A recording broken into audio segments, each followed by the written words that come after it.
international, le prix Nobel de la paix sera attribué le 10 octobre prochain.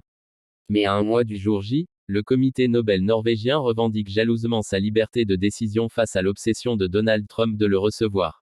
Depuis son retour à la Maison-Blanche, le président républicain ne le cache pas, il veut le Nobel qu'un de ses grands rivaux démocrates avant lui, Barack Obama, 2009 à 2017, avait décroché à la surprise générale peu après sa prise de fonction. Donald Trump appelle ses partisans à la non-violence après la mort de Charlie Kirk. À la moindre occasion, Donald Trump, 79 ans, répète qu'il le mérite, citant son rôle dans la résolution de conflits, même si les guerres dans la bande de Gaza et en Ukraine font toujours rage. Nous voyons bien qu'il y a beaucoup d'attention médiatique autour de certains candidats, a réagi à Oslo le secrétaire du comité Nobel, Christian Berger Viken. Mais cela n'influe en rien sur les discussions en cours au sein du comité. Le comité examine chaque candidature en fonction de ses propres mérites, a-t-il expliqué dans un entretien à l'AFP.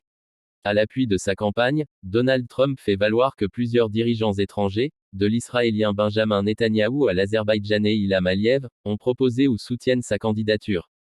338 nominations. Pas sûr toutefois que ces nominations soient arrivées à temps pour 2025. Donald Trump a pris ses fonctions le 20 janvier, 11 jours seulement avant la date limite pour le dépôt des candidatures. Être proposé n'est pas nécessairement un grand accomplissement. Le véritable accomplissement, c'est de devenir lauréat, souligne Christian Berger Viken. Vous savez, la liste de personnes qui peuvent proposer un candidat est assez longue. Parlementaires et ministres de tous les pays, anciens lauréats, certains professeurs d'université. Des dizaines de milliers de personnes sont habilitées à faire une nomination. Cette année, 338 individus et organisations sont en lice. La liste est tenue secrète.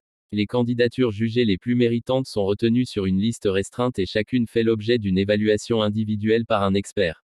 Quand le comité délibère, c'est cette base de connaissances qui encadre la discussion, et non pas tel ou tel article de presse, affirme Christian Berger Viken.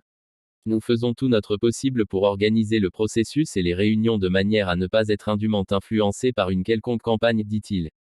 Dans l'histoire, rares sont les personnes qui ont orienté leur carrière dans le but de décrocher un prix Nobel de la paix et qui ont fini par l'avoir. De multiples raisons de ne pas lui donner. Selon le journal norvégien Dagen Næringsliv, Donald Trump a, lors d'un entretien téléphonique consacré aux droits de douane fin juillet, directement évoqué le Nobel avec le ministre norvégien des Finances Jens Stoltenberg, qu'il connaît bien depuis que celui-ci a dirigé l'OTAN. Le ministère a confirmé l'existence de cet appel, mais pas les informations sur le Nobel.